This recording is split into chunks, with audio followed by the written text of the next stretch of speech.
ఆంధ్రప్రదేశ్లో చంద్రబాబు సర్కార్ కొలువు తీరిన తర్వాత కొత్తగా ఏర్పడిన బాబు కేబినెట్ మంత్రుల్లో అత్యంత చురుగ్గా పనిచేస్తున్నట్టు కనిపించేది అందరు మంత్రులు. అయితే వారందరిలోకి మరింత చురుగ్గా కనిపించేది మాత్రం నాదెండ్ల మనోహర్ అని చెప్పక తప్పదు. ఆయన మంత్రి పదవి చేపట్టిన వెంటనే తెనాలి మున్సిపాలిటీని దారికి తీసుకొచ్చేశారు. తెనాలి పట్టణంలో ఎక్కడ చూసినా గుట్టలు గుట్టలుగా పేరుకుపోయిన చెత్తను దగ్గరుండి తీయించడంతో పాటుగా అధికారులకు వారి విధులను కూడా గుర్తు చేశారు మంత్రి నాదెండ్ల. తాజాగా ఆయన కాకినాడలో ప్రజా పంపిణీ వ్యవస్థకు చెందిన గొడవలపై దాడులు చేశారు. సివిల్ సప్లైస్ కార్పొరేషన్ మాఫియా మాదిరిగా తయారై వైఎస్ఆర్ కుటుంబానికి తాబేదారుగా పనిచేస్తోందని మండిపడ్డారు నాదెండ్ల మనోహర్. ప్రజా పంపిణీ వ్యవస్థను ప్రక్షాళన చేస్తానన్నారు ఆయన. కాకినాడలో నాదెండ్ల హల్చల్పై ప్రత్యేక కథనం ఇప్పుడు చూద్దాం.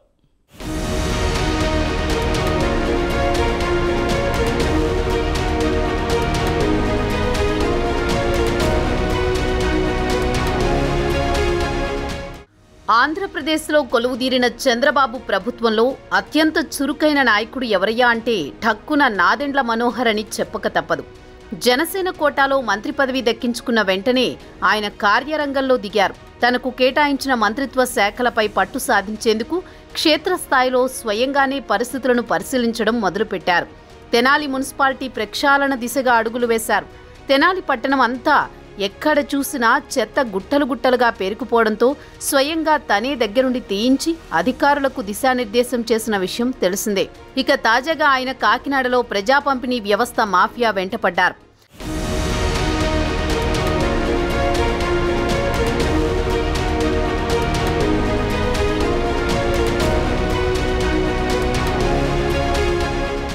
ఇక మంత్రి నాదెండ్ల మనోహర్ కాకినాడలో పీడీఎస్ గొడవలపై దాడులు చేయించారు.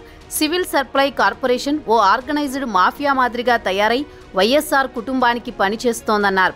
గతంలోని వైఎస్ఆర్సీపీ ప్రభుత్వం నిర్వాకం వల్ల ప్రస్తుతం ఏపీ సివిల్ సప్లైస్ కార్పొరేషన్ 36,000 కోట్ల రూపాయల అప్పుల్లో కూరుకుపోయింది. అదే సమయంలో రైతులకు సుమారు 1,600 కోట్లు బకాయి పడ్డారని వివరించారు. రైతుల నుంచి సేకరించిన ధాన్యానికి ఇప్పటికీ డబ్బు చెల్లించలేదని, అది అలా పెండింగ్లోనే ఉందని మనోహర్ ఆవేదన వ్యక్తం చేశారు. వైఎస్ఆర్ ప్రభుత్వం ప్రజా పంపిణీ వ్యవస్థను సక్రమంగా నడపడంలో ఘోరంగా విఫలమైందన్నారు సివిల్ సప్లై మంత్రి.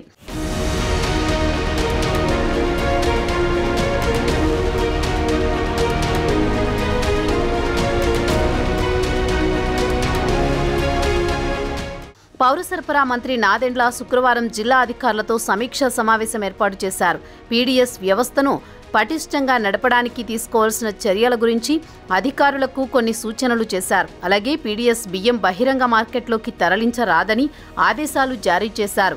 స్టాక్ పాయింట్ల వద్ద జరిగే అవకతవకల గురించి ఆయన వివరించారు. మొత్తం 251 మండల స్థాయి స్టాక్ పాయింట్లు లేదా గొడౌన్లలో 189 గొడౌన్లలో అవకతవకలు జరిగినట్లు తమ దృష్టికి వచ్చిందన్నారు. నిర్లక్ష్యంగా వ్యవహరించిన అధికారులపై 19 కేసులు నమోదు చేశామని చెప్పారు. అలాగే ధాన్యాలు సరఫరా చేసే సప్లయర్స్పై కొన్ని ఫిర్యాదులు వచ్చాయి. వారిని బ్లాక్ లిస్టులో పెట్టామని తెలిపారు.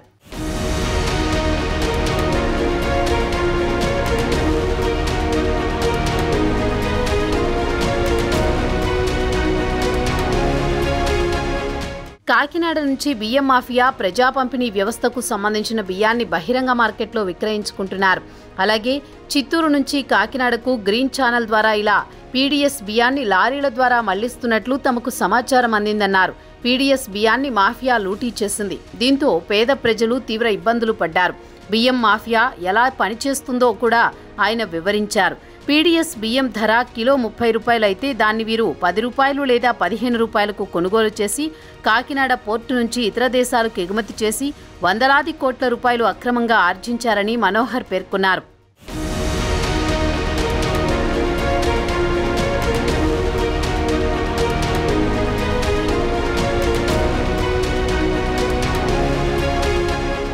తాజాగా పౌర సరఫరాల మంత్రి స్వయంగా కాకినాడలో అధికారులకు దిశానిర్దేశం చేసిన తర్వాత అధికారులు పీడీఎస్ రైస్ మాఫియాపై పడ్డారు.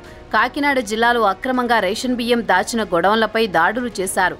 పనిలో పనిగా ఆయన వైఎస్ఆర్సీపీ ఎమ్మెల్యే ద్వారంపూడి చంద్రశేఖర్ రెడ్డితో కుమ్మక్కై పీడీఎస్ రైస్ను బహిరంగ మార్కెట్లకు తరలిస్తే లేదా ఎమ్మెల్యేతో కలిసి అక్రమాలకు పాల్పడే అధికారులపై కఠిన చర్యలు తప్పవని హెచ్చరించారు.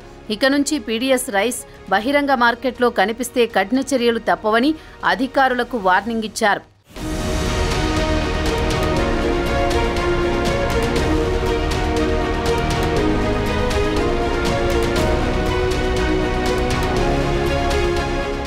ఇదిలా ఉండగా జనసేన చీఫ్ ప్రస్తుతం డిప్యూటీ సీఎం పవన్ కళ్యాణ్ ఎన్నికల ప్రచార సభల్లో ద్వారంపూడి చంద్రశేఖర్ రెడ్డిని పలుమార్లు హెచ్చరించారు. తాము అధికారంలోకి వచ్చిన వెంటనే మీ అంతు చూస్తానని శపథం చేశారు. ఇక రాష్ట్రంలో జగన్ ప్రభుత్వం గతంలో చేసిన నేరాలు, అకృత్యాలు ఒక్కొక్కటి వెలుగు చూస్తున్నాయి. ప్రస్తుతం డిప్యూటీ సీఎంగా పవన్ వైసీపీ నాయకులు అత్యంత అవినీతి పనులపై దృష్టి సారించారు. వారిలో ద్వారంపూడి చంద్రశేఖర్ రెడ్డి ఒకరు. జగన్ ప్రభుత్వం అధికారంలో ఉన్నప్పుడు ద్వారంపూడి కాకినాడ సిటీ నుంచి ఎమ్మెల్యేగా ఎన్నికయ్యారు. తూర్పుగోదావరిలో ద్వారంపూడి నేరాలకు అంతే లేకుండా పోయిందని పలుమార్లు పవన్ ప్రస్తావించారు.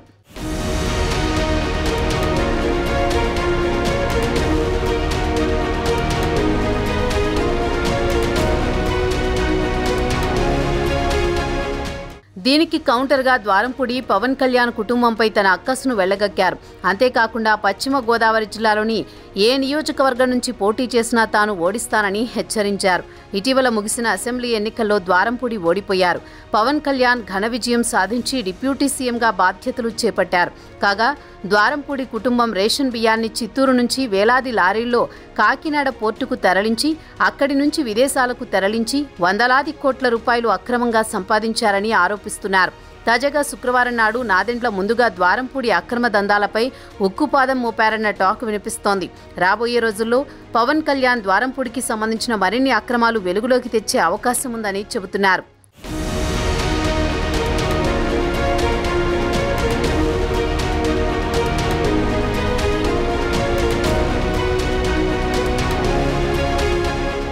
త్వరలోనే రేషన్ కార్డు కలిగిన వారికి నిత్యావసర వస్తువులను ప్రజా పంపిణీ వ్యవస్థ ద్వారా పంపిణీ చేస్తామన్నారు నాదెండ్ల.